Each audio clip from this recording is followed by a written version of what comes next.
I mean, that SKT Rocks game was pretty much the final anyway. And the clock chimes 5 o'clock, and we're straight into Champions Select Achilles. That is the new system now. So, guys, in case you're wondering, if you want the preamble, we go live about 10 minutes before. But the Riot Career rule is match starts at the hour. So, same as the Premier League and other sports. Sports around the world kind of disagree about the timing aspect. You know, some of them do have the pregame, but at least for LCK Spring, it will be match start, picks and bans on the hour. Yep, so you just have to show up a little bit earlier if you want to see our beautiful faces. But hey, if you just want to see the game, especially with a game like this, I completely understand. Yep.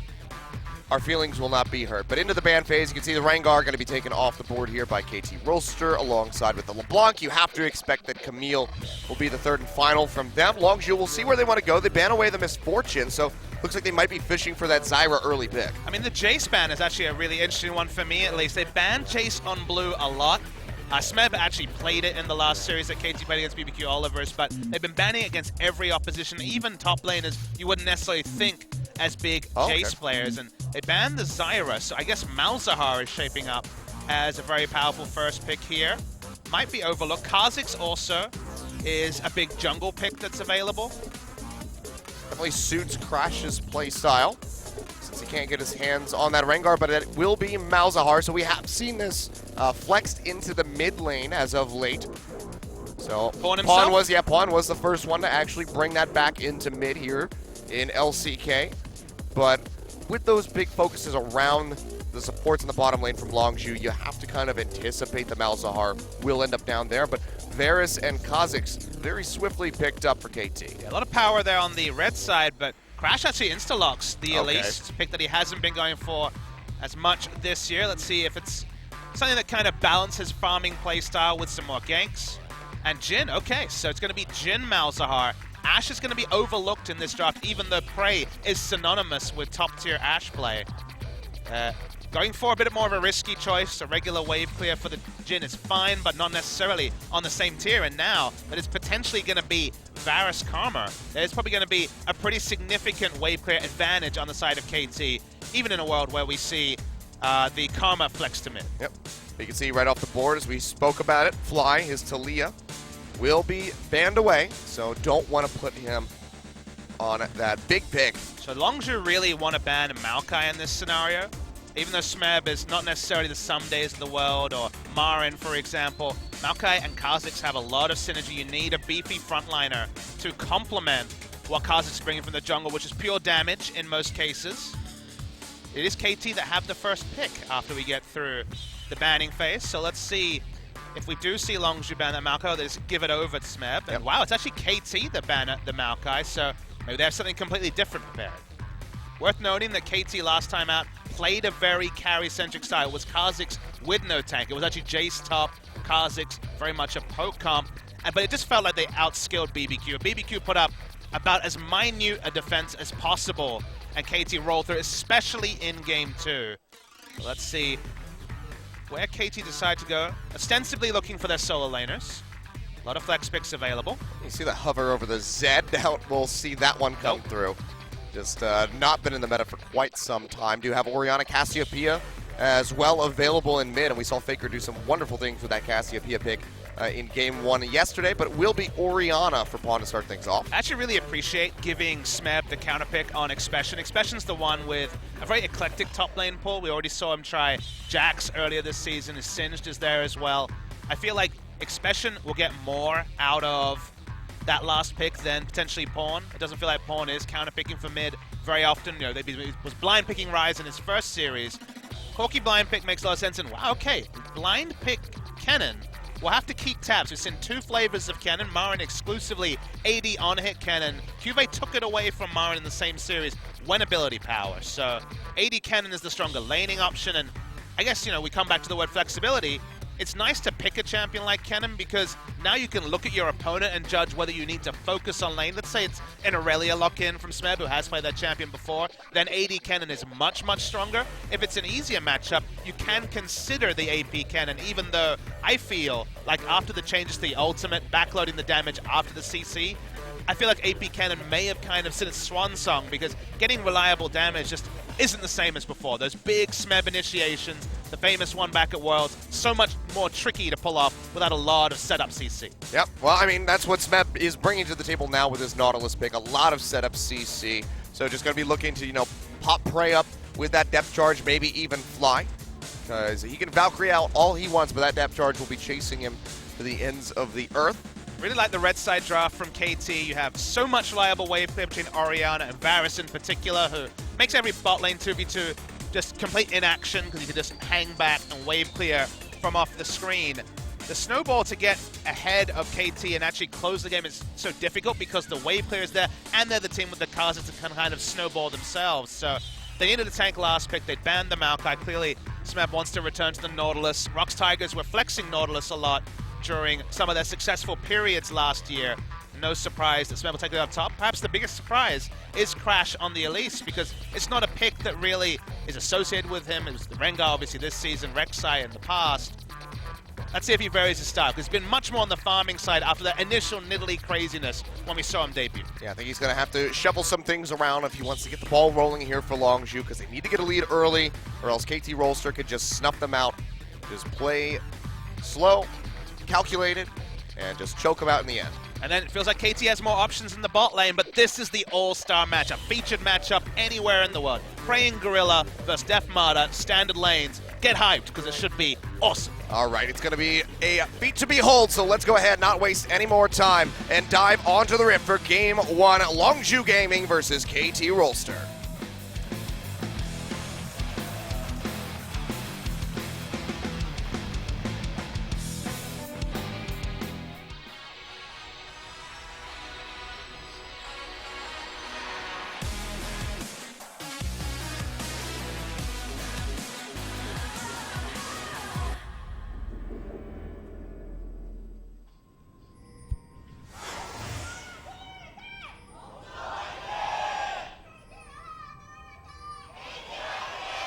All right, well, pretty hard fought already from the crowd.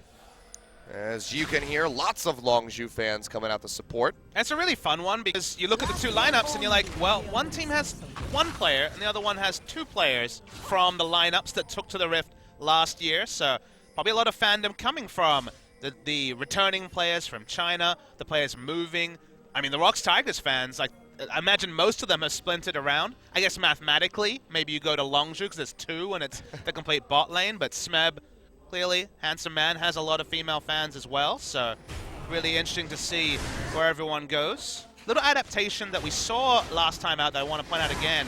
Teams, when they see the Blast Cone spawn on blue side, and they're going for a top side start, will Blast Cone in to stop the late invades that were actually really, really powerful when we just debuted on 7.1. Yep. You can see, though, just going to be a swap of buffs coming through. Crash gets the red away from Score, but he gets the blue buff. Look at actually really early action. You can see on the minimap how close Kha'Zix and Elise are. Score has the drop on Crash here. Yep, looks like Crash moving over. He's going to start the Gromp, but Score doesn't want to pick a fight quite yet. He's going to wander back into the jungle. Looks like he's going to move to his Raptors, where it is warded. So Longzhu actually going to have a really good idea of where he's at, so they can track him through the jungle, whereas there's going to be a little bit of ambiguity for Crash. Really interesting start, though, given that they both stole buffs. At the end of the day, it was a blue side start on enemy red. I wonder if we'll see a meta. It's the sort of thing where we need more data points, but because the meta has really been evolving, we've seen a lot of late invades on top red side, and they just counter with a blind invade of their own to some degree. So, still will be most likely 2 buffs each, as the junglers finally path onto the bot side. Yep. See already, though, Prey taking a bit of damage in these exchanges. Deft really using that range advantage as best as he can. So just going to be firing off those piercing arrows, trying to whittle them down as best as possible. I mean, Gorilla, coming in with this Malzahar, we've seen what it can do once it hits level 6 and onward. But for now, he's going to be on Struggle Street. Can't really do a whole lot. Plus, the shields are there from the Karma to really keep Deft safe. So even if he throws on the Malefic Visions, he's not going to get a whole lot of damage in. Well, up into the top lane, Crash looking for a gank, walks up. The Cocoon will come through. They're going to jump on. Expression taking up the tower for now. And it looks like they might just be satisfied. Aggro's reset. Oh, they're going to go ahead and reset this one. Crash has that repel to go up into the air. There we go. Expression flashes out before the second turret shot can come through. And first blood gets picked up by Expression. Nicely done. Looked a little bit shaky there, but they're able to pull it off with the juggling. I actually think that was really nice juggling. The fact that they never took aggro on Elise was big, as Deft exhausted earlier. Oh, yeah, the minion's coming through. He's going to have to pop the heal to get himself out. So good aggression coming through from Longzhu. This is exactly what we said they needed early on, but now the roam down is going to Score stole red buff when he saw the top lane gank. Now he's looking for a gank. Here's the arrow. That's going to be the flash away immediately by Prey. Looks like Gorilla will be safe, and a TP coming through from Expression. He's going to full channel this. Gets onto Score. They root him down with the deadly flourish. They get the stun, but it's after he flashes over the wall, so Score will be able to stay alive, but still a nice trade in favor of Longzhu. Oh, this is already my kind of game. League of Legends, Achilles. They responded when they saw the topside gank. Score instantly path, got a 3-buff start, got a successful gank too in terms of summoners, not kills. And now it ends up being a teleport from Expression, traded for a massive minion wave and flash from the enemy jungler. So when it comes to that teleport play especially, big advantage to Smeb in particular, because being able to deny everything except for the cannon minion experience, but still a lot of this wave and also positioning of the wave in cannon versus Nautilus as bot lane continues to trade. But given that Nautilus is so often on the back foot, being on the front foot in this lane at level 4 when it's usually just cannon free auto attacking like we saw Marin doing last week is actually a really big thing for Smeb to be able to do. Yep. We'll see who's going to make the next move. For now, Fly, of course, won't be able to do a whole lot to this Orianna. Really needs to hit that power spike with the Trinity Force coming through. Likely going to see a Hex Drinker as the follow-up to that, you would suspect. That's Fly against his old team. He was on KT Rolster all of last year. Really seems to be coming into his own by the end of the season. While it's not, doesn't really necessarily feel like a big organizational rivalry just because, again, it's only Score. That personal battle, I think, is going to be very enigmatic because, honestly, the game is being mostly decided in the mid lane as the meta is right now, and it's about the duo. It's about jungle mid versus jungle mid. So Score knows Fly's habits and vice versa. So the mind games there are going to be really fun to track. Yeah. I mean, that's the way that the games have been going, but the story on this one is definitely the bot versus the bot. And we've already seen pretty action-packed, but, I mean, Deft having that advantage, with that immense amount of poke, has been coming out really far ahead of Prey. Over 20 CS up at the moment. So, it'll be rough times for the Jhin. We'll see how Prey can bounce back. I mean, he's had a really insane CS differential at 10. But for now, it's going to be dropping that average down a bit. And actually, Prey and Deft are number 1 and number 2 in terms of AD carries, and overall number 1 and 3. Curiously, somehow Snowflower is 10 ahead of his enemy's support. I can only assume it's because he's been playing Misfortune and Malzahar and just accidentally getting CS pre-10 with his AoE abilities. But in terms of laners, Prey and Deft have been up front as... Oh, Fly, yeah, takes that shockwave to the face, but has plenty of damage to trade back with that Sheen in the inventory. But no pots, because he did go for the completed Sheen, never a lot of gold afterwards. Yep. Repel on the depth charge. Yeah, nice repel there from Crash to take him out to safety. And now Pawn is wrapping his way around. They know there's no shockwave. Do they want to commit here? It's going to be the ball coming down. Expression goes with the slicing. Maelstrom locks up Score. And Smeb going to come up with the double kill. Pawn is able to trade one back as he gets rid of the cannon. Looks like he's going to be able to walk his way out safely. But 2 kills picked up for 1. Longzhu still coming out on top of these exchanges. And Crash caught the eye when he debuted in Spring because he was willing to play with reckless abandon as if he was in solo queue, which he often topped early in his career, was so much more conservative in summer. He actually became a farming jungler, surprisingly, wasn't much of a ganking jungler. And it's nice to see. Picks the Elise, shows us something different, on the front foot and invading. It's people like Crash and Expression that I look at to step up, and this is the first sign from Crash. 100% kill participation, really nice pathing in the early game. Yeah, I mean, especially coming in with this Elise, something that we weren't expecting from him at all. Thought the Kha'Zix would be a high priority for him, but really showing up well. The cocoons landing consistently, good juggling, good dodging, with that repel. So seems like he has a bit of a mastery of this champion, and he's showing it off here today. It's what it's done, because at the end of the day, he's played Elise before, clearly. It is in his wheelhouse, absolutely, but it's the fact that it's empowered him to make these aggressive invades. We started off with a trade of buffs, return gank, gets them that big advantage. Kha'Zix not the best at brawling 2v2 this early in the game, much better when he's got the aggressive wards down and can just go for isolation trades post 6. So it's just the change in playstyle. Elise is very powerful after the kind of very top tier junglers like Rengar in particular. So it's just what it's done to his playstyle that to me is the biggest surprise in this game. Yep. Well, so far, so good here from Longzhu. Need to keep that ball rolling, however. And look at the items. It's going to be the laning focus. Wit's End against Nautilus, who is almost exclusively magic damage, makes sense, but offers nothing against Kha'Zix, who clearly has taken a liking to top. He will get spotted out, flash forward just to get the root off the auto attack. Smeb will get stunned up, but here comes Score, and he's got plenty of damage, what with Expression being isolated. He's got to flash away right at the last second, but Score has the leap. Takes a couple turret shots, otherwise he'll be perfectly fine. So kill traded back now by KT. Seems like Expression accepted his fate, but then flashed, because he never used the ultimate that clearly would have been better, and at least opening up distance from Smeb. So is going to be 2 flashes used. Score was only having to use his leap. Seemed like he was stuck in 2 minds, ended up committing to the flash, and let's see if Score makes a return visit, because for now he is still top side. Yep, bit of a poor decision there by Expression. So now not going to have that flash. Crucially, if a fight were to break out somewhere else on the map, can't just insert himself into the middle of the fray with that slicing Maelstrom to lock everybody up. So see how he's going to handle the rest of this laning phase. Still has that inching lead over top of Smeb, as you would expect, having that range advantage. So he will still be in a decent spot. Blue buff gets taken away there by Crash. Could see a Mountain Drake coming out soon. Elise still has the ability to solo those fairly early on. But for now, just be ignoring the objective. Meanwhile, here we go again. Expression trying to lightning rush away, gets dragged in. Slicing Maelstrom comes down, but he has no way to get out of this one. He gets taken out. Nicely done by KT. Well executed patient gank. Yeah, smart pathing. I thought Score would do this because he didn't have to use his flash and actually had pretty good kill pressure, even as a level 7 Kha'Zix. Expression, the only thing you can say is that, look, he didn't teleport back to lane because then the wraparound gank would have been 100%. He still has his teleport. He probably will have to teleport back to lane, but putting the gold in the pocket of KT, specifically the top laner and jungler respectively. Wow, interestingly, they're actually going for a lot of aggression here. Smeb, okay. No flash. Yeah, it's going to be TP in. Cocoon does land onto Smeb. Turn kill. You have to think that, yeah, he will be going down here, just trying to buy as much time as he can, give him a runaround, but doesn't make it very far, so Expression will be able to pick up his 3rd kill, and Crash will just maintain that 100% kill participation figure. I mean, Expression's seen some stuff. He's 3-3-1 at 11 minutes in an LCK game. That is a lot of action for a top laner. It's quite a bit. Now Fly, still working his way towards that Triforce. You can see Pawn waiting in the wings. Something amusing about Expression having 100% kill and death participation. Going full solo queue. Yeah.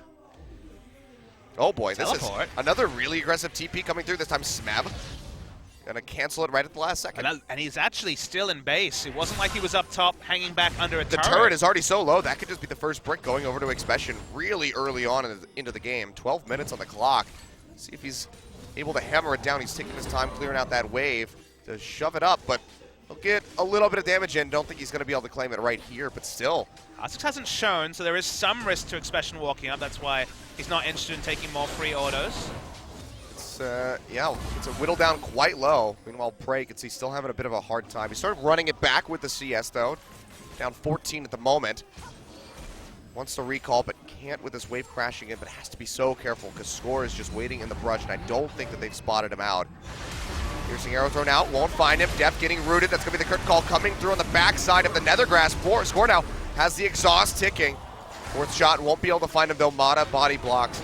And both Deft and Score will be able to walk out of that, but really good hold by Longzhu in the bottom lane. I mean, Prey's positioning was fantastic. Even after the initial flash, he hung back. He is Jhin, so he has the freedom to do that. But he was never in trade. Even flash range from Score, who doesn't have a jump reset till level 11 and maybe even level 16, given that W Evolve second is the build. And we saw this before. Smeb doesn't have flash for another few seconds. Yeah, here we go again. The turret goes down, slicing Maelstrom there to lock him up. He's going to pop the ultimate to try to buy some time, but yet again, Smeb will be going down 1-4-2 as 80% of the deaths on KT Rolster at the moment. The junglers have 100% kill participation, but that lets you know that Crash has just been superior in his pathing. Really, really good stuff from Crash in particular. And this is really shaping up well because every action we've seen by one team has been instantly answered. Cool teleport play on top. First thing Smeb thinks, let's make our own in the enemy jungle. Every action has had that opposite reaction. But Longzhu inching ahead, which not many people would have predicted, given the previous games where KT come in 4-0 and Longzhu come in 3-3, playing all 6 games possible. I mean, this looks really good for Longzhu, but you have to think back to that game against Jin Air where they had such a monumental lead. I remember you saying, you know, even if they were even in gold, even if they had 10K plus on top of that, I don't think Jin Air can win this. And then they almost did. You know, Longzhu just started really faltering in the late game. So we'll have to see how much work they put in since we saw them play on Saturday to really close out the games, to identify their win conditions and actually capitalize on them. We'll talk a bit about win conditions. A very squishy team on the side of Longzhu. A lot of damage, obviously. Expression will be pseudo-tanky. He'll be going for, if he's following Marin's build.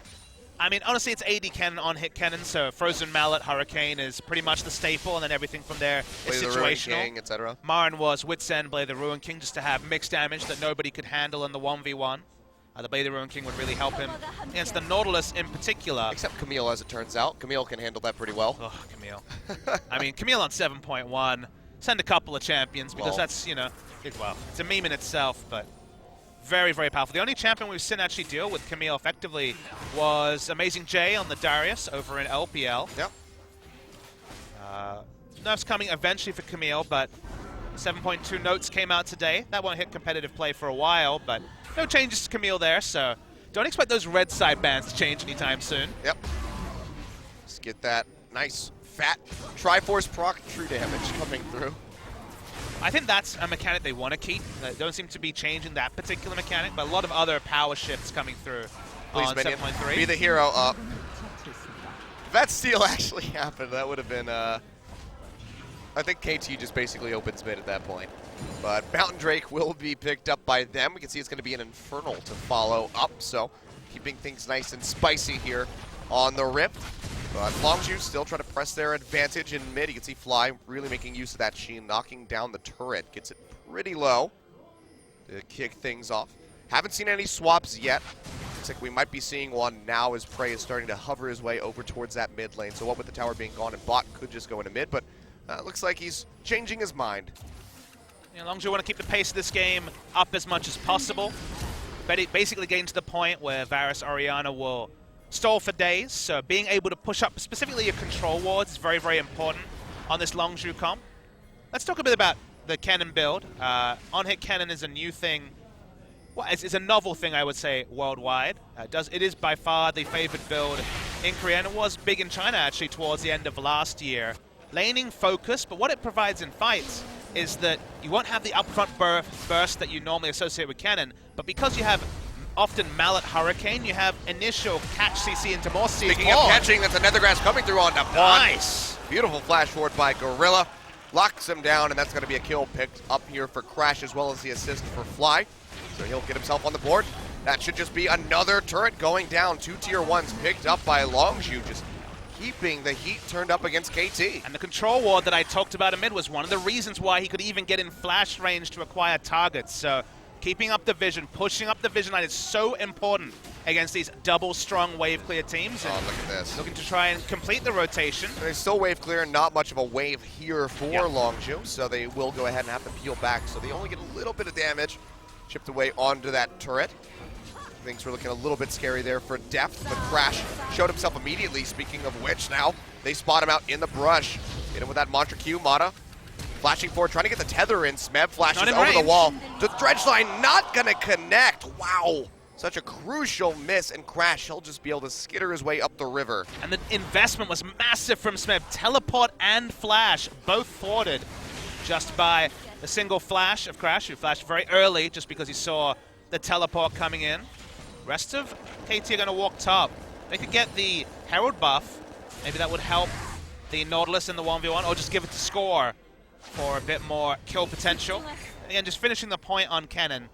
Big shift as a viewer is that the flank from behind teleport play onto an AD carry really doesn't work as well. You don't do enough damage to burst someone down. You do a lot of consistent damage. So honestly, the role in a team fight of unhit Cannon, when the Mallet comes through in particular, and Nautilus is actually pretty similar. One's much, much more tanky, but in terms of team fighting, it's all about expression, opening up with the range slow on the Frozen Mallet, then getting the stuns from the passive, then ulting to get more stuns. It's very much a disruption cannon rather than a burst cannon. And the laning is stronger, so that's why we're seeing more of it now. I mean, we've also seen just how effective this is as a split pusher for the Kennen. Yep. I mean, Marin coming up with the 1v2 kill. He killed a Ryze, and I think it was a Ryze and a Maokai. Yeah. 1v2. Now, at that point, he was hilariously far ahead in terms of items and levels. He just autoed them to death. He really did. There was no skill shots needed. You can hit the Q for 30 damage, whatever. I think he used his E just to get the stun, or maybe it's his W, I forget which one it is. But I haven't played Kennen in quite some time. But yeah, he is the lightning rush. That's the one where he runs really fast. Yeah. W is the one you max first if you're AD. There we go. And Q is the shuriken toss. I was mixing up lightning rush. Yep. On E and W, but yeah. I love me some Kenny, you know that.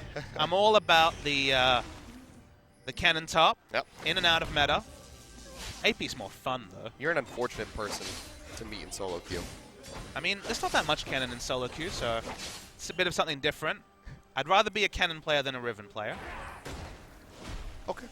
I also don't like Yasuo, so I feel like some people can kind of like understand where I'm coming from. I can agree with you on that one. See, that's the one that's not a hard sell.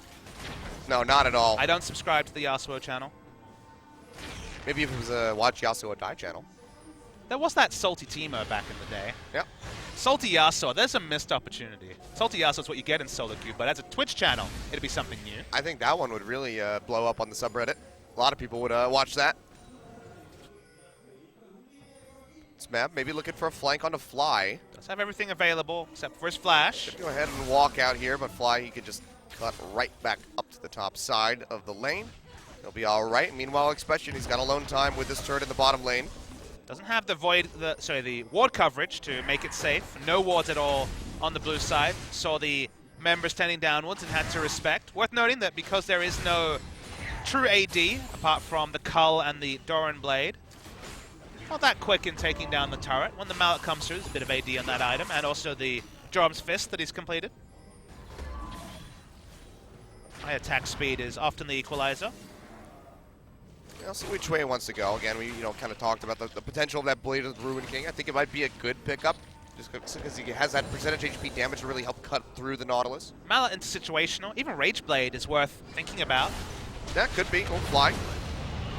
Gets caught by that Dredge line, but he has the package to take him out to safety. So he'll be quite all right to just stick around. So yeah, looks like it will just be the Gunblade coming in second for Fly. Not even going to be worrying about that Hex Drinker.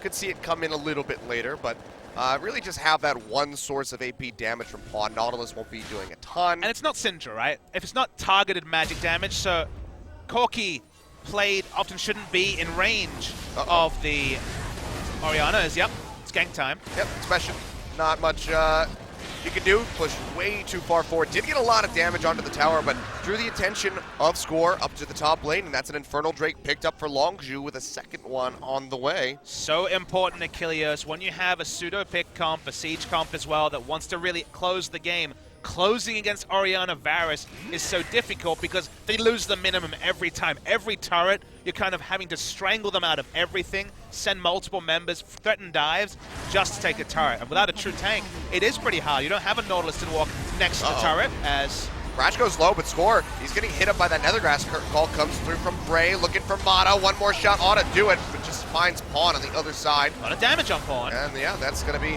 a kill coming through, though, as Gorilla goes down. It looks like Longzhu will go ahead and peel back. Fly just about out of mana. Prey as well, with just a slight bit more HP. So, fight won by KT Rolster. Nice stuff there. But the Gorilla was just positioned too aggressively for the amount of resources he had. Expression hadn't respawned yet, so wasn't realistically going to make it to the top side. Everything resets, and just to complete the point, you need to really strangle this team. You need to keep up the pace. Otherwise, this team stalls and actually scales, you'd argue, even better than the very low damage comp that Jinair was playing that frustrated Longzhu. Fly was previously going to face check a very scary bush, but the recalls had come through. Yep, that would have been pretty bad. Now it's just going to be Smeb alone in the top lane.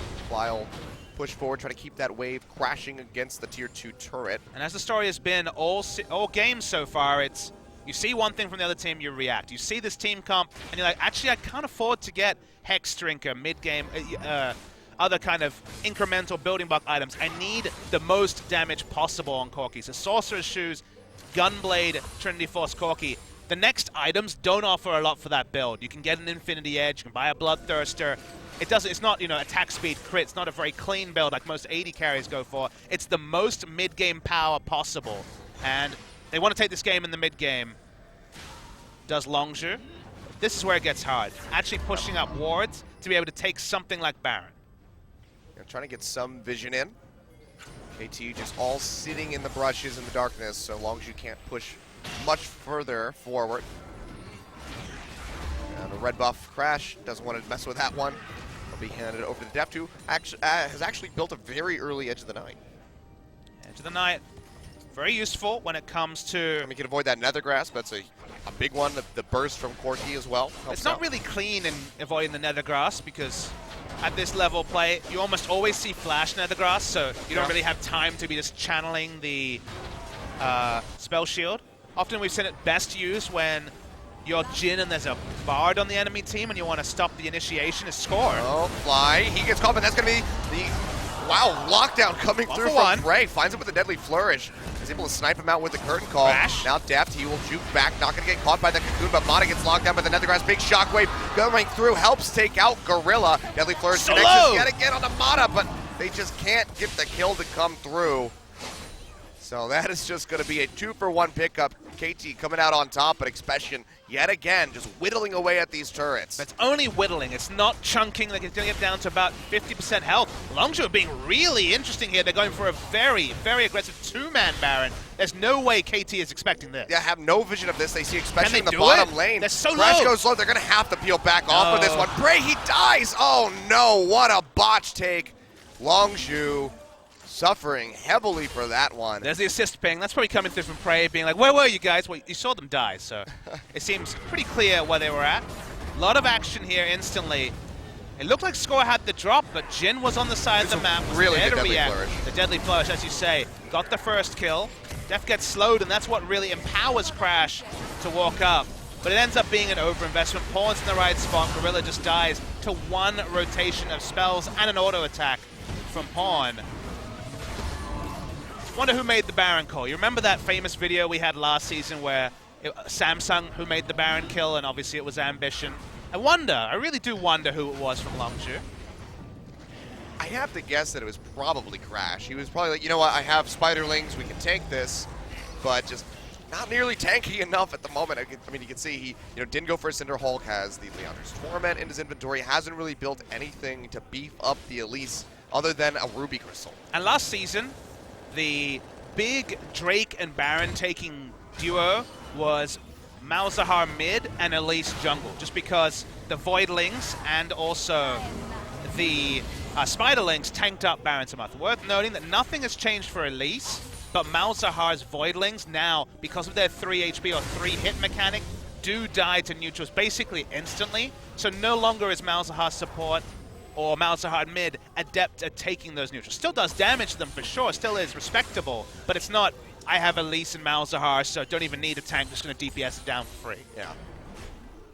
And again, I mean, that's something that you kind of mentioned. There's not that big frontline tank, just the pseudo tank and Expression to have to tank up that Baron. So he wasn't there. It was a two-man Baron. No, I know. I'm just saying, like, even when it comes to actually taking a Baron, unless Longzhu is able to get a couple picks on KT, it's going to be so risky for them to try to sneak something like that. And that's why the comms, if you're Longzhu, you realize, all right, we tried to put deep vision down to allow Expression to go for a flank teleport.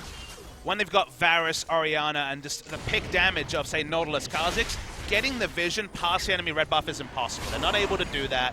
The control wards get a lot of value, so Baron is a hard objective, and you just saw they're not going to be duoing it anytime soon. The only easy objective for them as the game goes is Drake, and that's why the fact that it was 2 Infernal Drake spawns into now a mountain, they didn't get the first mountain, sure, but the Drakes are actually one of the things keeping Longzhu's current level adequate. 7-7 with the scaling KT have and the wave clear, you'd be like, okay, if this was 2 oceans, Longzhu are kind of already behind, but they're being double Infernal and soon to be Mountain on the only objective that's basically free for Longzhu as the game has flown is really big for Longzhu's hopes of taking down the game. I mean, they need that that Mountain Drake for the extra siege potential going up against this wave clear from the Karma, the Varus, and the Orianna. So any damage that it can get in and have that amplified by the Mountain Drake is going to be so crucial for them knocking down these turrets. It is amusing just how the item builds are, because Longzhu have all their items. They have 2 items on both Jhin and Corki. Very, very high spiking 2-item spikes. But KT has so much wave clear, they're like, well, I see your items. There's nothing we really want to fight over because you can't actually realistically do Baron as the game is right now. So we'll just hang back. We'll wait for Nautilus to get 4 or 5 tank items. We'll wait for you to actually test other objectives, and maybe we'll get a pick of our own. Yeah, I don't think they're going to wait for Fly. Let's go ahead, jump right on him. He pops the exhaust, but it's not nearly enough to keep him alive. He goes down in an instant. Another kill picked up here for KT. Nicely done. Meanwhile, especially just trying to be as annoying as possible. Success. In that bottom lane. And yeah, it's working out pretty well, it would seem. Needs some lifesteal. The Blade of the Rune King would be Marin's He's build, got a and also Doran's would blade. help a lot there. Okay. He doesn't have the cull anymore, though, Achilles. Where's his on-hit lifesteal? He's abandoned it. See, he still wants to try to push forward. Oh, wow, Pawn. Didn't really catch a glimpse of this one, but looks like Prey Yeah, ultimate. hurt Pawn quite a bit, wasn't able to get the kill. But that will force him back, and they're just going to keep the waves moving up. Sweep coming out, pings. Yet again moving over to the Baron. Do they want to try to start this again? Looks like the answer is yes. There's no Double vision Inferno, of this. Remember. Yeah, they will melt this. You can see he's already down to about Teleport half drawn out. HP. The redemption comes down, though, Cancelled. from Mata. And yeah, TP canceled, so it's just going to be another advantage going over to Expansion. So Longzhu, yeah, I mean, you have to be pretty happy about that. But let's see if we see, again, the game of chess that we saw at the start of the game. This should mean that Kennen lightning rushes as fast as possible to bot, because now Smeb can't even be there to dissuade. And KT need one of the picks that actually they got previously. That's why they look You're for sticking one. around for quite some time. Goes up with the repel. Nethergrass down on a Mata. Gets interrupted by the shockwave. Gorilla's going to be the first one to fall. Crash going to follow suit as Pawn picks him up with the command move. Mata still alive, and now Pawn trying to jump on the fly. He doesn't have anywhere to go. Uses the blast cone to try to create some distance, but here comes Score. Right over the wall, takes him out, and now 3 members down, 50 seconds on Fly. KT might have just gotten handed a Baron. Yeah, Longzhu were just too far up. The communication fell apart. They had a must-win situation, sending Expression to bot. Speaking of He's Expression, getting chunked out. They're able to take out Mata. Prey picks up the kill, but they're going to lose the cannon at the same time. That's going to be the curtain call. Smeb is very tanky, as it would turn out. So Baron goes over to KT. Huge botch play by Longzhu, and suddenly the game just gets handed right over to KT Rolster. yeah, the problem solving was neck and neck early. In fact, Longzhu were at the advantage, but they shouldn't be contesting for vision when Kennen can walk bot lane and Smeb cannot be there to watch. They would have taken an inhibitor turret just for trading vision around Baron, but they walk up too far, and although Def doesn't connect with his ultimate this time, he does need to. They pick up the kills, they pick up the Baron, and a lot of Longzhu's good early game work that kind of abandoned them 40 minutes into that last game against Jhin Air, abandons them right in this replay. Yeah, and you have to expect that KT is going to be able to get so much with this Baron now. I mean, Prey able to pick up the consolation prize of just killing Mata. And he survived through so much. The Nethergrass, the burst coming out from Crash. And it took Prey at the very end to go ahead and kill him. Just gets rid of 1 Baron buff. But now KT, 4 buffs ready to go. They're shoving down the mid lane, looking to take some turrets. Yeah, no answer here from Longzhu. We mentioned the champ select because Jhin was selected. There's no wave is not clear. massive. I mean, Corki and Jhin do okay wave clear, especially between the 2 of them. But no one can walk up. You know, Kennen can't be there with his Hurricane. These turrets die for free. And it's going to be a first inhibitor against the run of play for KT Rolster. Such a massive turnaround, and Longzhu, they really got to be punishing themselves mentally at the And moment. now stuff like this doesn't matter. Even though Expression was winning the 1v1 against Smeb, was pushing up, there was that clear objective. That one big mistake, and suddenly the fact that Kennen's doing pretty well and okay, he's going to get an outer turret, he's just going to lose the race every time against Baron buff. Yep. Still just trying to keep those waves moving. Finally able to knock down that tier 2 and top, so just the one in mid remaining, but now not having that inhibitor up, Longzhu, leaving the base could be considerably more difficult for them, especially with that Mountain Drake spawning in about 45 seconds. KT can get that. Mountain Drake, I think ending this game that much easier for them. And they were dictated to for so long, KT. Talked about losing the minimum. Varus wave clear, Orianna wave clear. And now, the lack of wave clear on Longzhu is being exploited by Longzhu and the Baron buff in particular. Vision line starts to move up. Longzhu inched forward. Finally it felt like they were within the realm of finally inflicting the first defeat onto KT Rolster they've taken even in games all season. But one Baron buff later, and that seems very far away. That it does. Now Longzhu. How do they want to play this one? Fly has the package ready to go. Expression splitting in the top lane. You can see Smeb moving up there to try to deal with it. Curtain call gets opened up, but even hitting Pawn doesn't get a whole lot done here from Prey. The command protect doing so much work. Fourth and final shot does hit Def, takes a decent chunk off of him. But KT, they can just continue to play up here. Expression. Their own can complete it. He does do a lot of damage to Smeb, as you can see, whittling him down, but you have to think that Longzhu are going to have to surrender this turret with the incoming wave. Dredgeline won't connect, and Expression, he might be able to expose that inhibitor on top. And what you're learning from the picture-in-picture is that Expression is beating Smeb in the 1v1. If it was a 5v5, they don't have the tools to do so. They need to split for as long as possible, but then you've got super minion waves pushing in. Then KT still pick up objectives, and Expression can't break the base and look for even a disadvantage trade. It's just a win outright for KT. Absolutely. Now gold lead starting to push into their favor. 800 up at the moment. And that looks like they will go ahead and attack a second Mountain Drake onto the tally as well. Crash not able to get over there in time. And now it's just going to be the Elder Drake coming up next. Just the most wave clear from KT, double mountain to go along with the composition. And that's all before Longzhu's been able to break the base. So timer for a Longzhu victory is looking further and further away, even if it is to happen. Elder Dragon definitely would help them out a lot with that double Infernal. Give them 24% extra AD AP. So the biggest thing that that Longzhu can do is actually ward up the top side jungle, or ward up basically one side of the jungle, and set up a safe split push. Split push is really the only thing they have going for them that's reliable right now. Obviously, crazy picks can happen, other things can happen, but Expression straight up out pushes and forces Smeb to back in an auto attack trade. So with those two wards, including some control vision, this is about as safe a split push can happen. A 4-1, I guess you could say, could happen after losing the Baron. Longzhu now, they need to hold on to this turret in bot. Baron above has KT gone want a turret away. dive, though. That's the answer for them. Yeah, they want to try to really knock this one down, especially splitting it. Prey just gets caught and deleted right off the bat. Pawn coming up with the kill. Neptune comes down just to heal up there. Very minimal wounds. Gorilla, he gets hit by that dredge line. He's going to fall. A double kill for Pawn. Can he find more? Looks like Fly and Crash will both be able to exit safely, but a second inhibitor will be going down. Watch where Expression. He's onto the still trying to push Nexus as best as he turrets. can. Yeah, he's knocking down one Nexus turret. He's going to be able to get this. Longzhu, how do they play this? They just try to delay the backs. Looks like Smeb's going to be the only one falling back, but we've already seen that Expression. He can handle this Nautilus. He might be able to end the game. The turret's getting ready to go down. Though.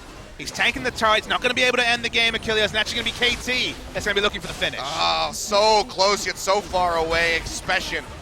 Looks like he nearly had it, but now Crash going in. Desperation. Can't even go for the lapel. Fly going in. Trying to get some damage on the depth. Flashes into his face, but just can't do enough. Prey and Gorilla just now respawning. The Nexus will fall. 37 minutes on the clock. KT Rolster come up with the victory, but after it was handed to them by Longzhu. Yeah, I mean, it's really cruel when you see those last scenarios because, again, a different game where Gorilla doesn't walk up, they don't try and so aggressively clear vision, and Smeb just isn't able to answer the split push from Expression. Cannon walks into bot lane, takes in the inhibitor opposite the side of Baron. The next Baron is easier. The game flows very differently. KT's early game shakes were completely cancelled out by taking that first Baron, and Longzhu, so near, but so far. Oh, Longzhu, well, you have to think how that's going to affect them as they get ready to go into game number 2. Had such a firm lead and just threw it all away in one fell swoop. And KT, once they snatch that, they're not going to let it go. KT have spent 4 games, 4 victories in second gear. They started this game in second gear too, and I'm not even convinced they got out of it, and they only just got that victory. The level of opposition for KT is a lot higher, and we're not seeing SKT level performances. Telecom War is still far away. They still have more sets to play themselves into form, but we're still not seeing the KT that everyone kind of oohed and ahed about when they saw the roster. Yeah. All right, well, Longzhu definitely have a lot to think about as they get ready to go into Game 2. KT, as well as you mentioned, haven't really had that oomph that we've been waiting for. We'll see if they're able to develop that through this series, if not through the next couple weeks of the season. I want to see a killer instinct, Achilles. I mean, that telecom war is looming on the horizon. March 2nd, I believe. We will see that. There's a lot of preparation that this team needs to do in order to face off SKT. We're going to go to a quick break, guys. When we come back, we will have Game 2. We'll see if Longzhu can pick up a win.